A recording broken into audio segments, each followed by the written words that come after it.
Hello guys, কেমন আছো তোমরা সবাই? আশা করছি সবাই খুব ভালো আছো। তো অনেক দিন পর আজকে আবার একটা লং ভিডিও নিয়ে এসেছি। আমার পাড়ায় পুজো ছিল, তো ভাবলাম একটা লং ভিডিও বানানো যাক, তাহলে সব কিছু অনেক ভালোভাবে দেখাতে পারবো। তো প্রত্যেক বছর বৈশাখ মাসে আমাদের এখানে এই পুজোটা হয়, শীতলা মায়ের পুজো, মানে আমাদের বারোয়ারি পুজো বলতে পারো। আর এই গরমে মানে প্রত্যেকবারে পুজো এই রকমই গরম থাকে। এটা দেখতে পাচ্ছ, এটা হচ্ছে মায়ের মন্দির। তো পুজোটা মোটামুটি ওই দুপুরের দিকে হয়। আর যেহেতু বাড়িতে অনেক গেস্ট আসে, মানে সবার বাড়িতেই আসে, তো সেই রান্নাবান্না করা, সেই সমস্ত গুছিয়ে সবাইকে খাইয়ে দাইয়ে তারপর রেডি হয়ে আবার এখানে পুজো দেখতে আসতে হয়। আগে মানে ছোটোবেলায় দেখেছি পুজোতে প্রচুর আমাদের মানে আত্মীয় স্বজন আসতো, এখন আর অতটা কেউ আসে না। তাও বাড়িতে মোটামুটি টুকটাক রান্নাবান্না হয়। আর মা তো একা, মাকে আমরা হেল্প করি, আমি আর বোন। আর এখানে দেখো, এটা হচ্ছে দণ্ডি দেওয়া হচ্ছে, মানে এদের নিশ্চয়ই কোনো মানসিক ছিল, সেগুলো পূরণ হয়েছে, সেই জন্য মায়ের কাছে তারা দণ্ডি দিচ্ছে। আর এটা কিন্তু পুরো সকাল থেকে উপোস করে থাকতে হয়। আর তারপরে অনেক দূরে আমাদের এখানে পুকুরটা, যেখান থেকে মানে এরা ডুব দিয়ে আসে, তো অনেক দূরে, মানে সেখান থেকে আসতে হয়। আর রাস্তা ফাস্তা না পুরো একদম গরম হয়ে থাকে, তো এটা খুবই কষ্টকর।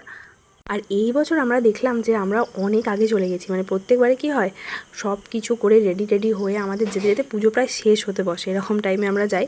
বাট এবারে দেখলাম কি আমরা অনেক আগে চলে গেছি। আর এইটা দেখো, এইটা হচ্ছে পুজোর শেষে বাতাসা ছড়ানো হয়, এইটা আমাদের এখানে একটা মেন আকর্ষণ বলা যেতে পারে। খুবই মজা হয়, সবাই মিলে প্রচুর বাতাসা ছড়ায়, মানে প্রত্যেক বাড়ির থেকে বাতাসা ছড়ানোর নিয়ম আছে, যে যেরকম পারে। কারোর আবার মানসিক থাকে, তখন 5 কেজি 10 কেজি যে যেরকম পারে ছড়ায়। বাতাসা কুড়োনো কিন্তু অনেক মজা, কারণ পায়ের সামনে পড়বে বাতাসা, তুমি কুড়োতে যাবে, দেখবে অন্য কেউ কুড়িয়ে নিয়েছে। অনেকে তো আবার কম্পিটিশন করে, মানে কে কত কুড়োতে পারলো।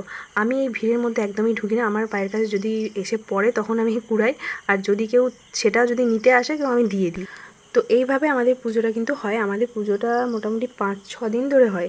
ঠিক আছে, প্রথমে শীতলা মায়ের পুজো হয়, তারপরে নাম কীর্তন বসে, সেটাও একটা মানে পুজোরই পার্ট বলা যেতে পারে। তো পুজো তো এদিকে শেষ, আর পুজো শেষে আইসক্রিম ফুচকা এগুলো না খেলে কি হয়।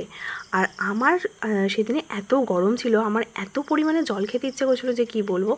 তো শেষ পর্যন্ত আইসক্রিম কিনে খেয়েছিলাম। আর এইখানে না একটা আইসক্রিম কিনেছি, দেখতে পাচ্ছি, এই আইসক্রিমটা বোন কিনেছে, মানে ওর পছন্দ মতো কিনেছে। এবার আমার একটু ঠান্ডা লাগার ধাত আছে, তো আমি বলেছিলাম যে খাবো না, বাট দেখে আমার মনে হলো যে একটু খেয়ে মানে টেস্ট করব। আর ওকে চাইলাম, ও দিতে চাইছিল না, সেই জন্য এখানে ছোটোখাটো একটা ঝগড়া হচ্ছে, বুঝতেই পারছো। আমি বলছি যে একটু আমাকে দিয়ে আমি টেস্ট করে দেখি, ও বলছি তুই কিনিস নি কেন। আমি ঠিক আছে, শেষমেশ বলেছি ঠিক আছে চল, আমি আর খাবো না, তোর আইসক্রিম তুই খা বাবা, আমার দরকার নেই। আর এইটা হচ্ছে তার পরের দিন, না, তার একদিন পরে। বললাম না নাম কীর্তন বসে, তো এইটা সেদিনের সন্ধেবেলা। যেদিন নাম কীর্তন বসে সেদিনের সন্ধেবেলা না এখানে একটা পালা গানের মতো হয়। আর সবাই যায়, মানে প্রত্যেক বাড়ি থেকে সবাই দেখতে যায়। আর আমারও বেশ ভালো লাগে কিছুটা সময়, মানে ঠাকুরের এইসব নাম গান তো শোনাই হয় না, সুযোগই হয় না, হয়ও না আশেপাশে কোথাও, আর সেরকমভাবে হয় না। তো এখানে গিয়ে বসতে, এই সমস্ত দেখতে আর গানগুলো শুনতে কিন্তু খুবই ভালো লাগে। আর তোমাদের কার কার এরকম হরিনাম কীর্তন শুনতে ভালো লাগে অবশ্যই কমেন্ট করে জানিও। এই পুজোর কিন্তু আরও একটা দুটো ভ্লগ আসতে চলেছে আমার চ্যানেলে, তো চ্যানেলটা প্লিজ সাবস্ক্রাইব করে দিও সবাই। আর ভিডিওটা কেমন লাগলো অবশ্যই জানিও, একটা লাইকও করে দিও। আজকের মতো টাটা, আবার দেখা হচ্ছে তোমাদের সাথে নতুন কোনো ভিডিও নিয়ে। ততক্ষণ জন্য খুব ভালো থেকো, বাই।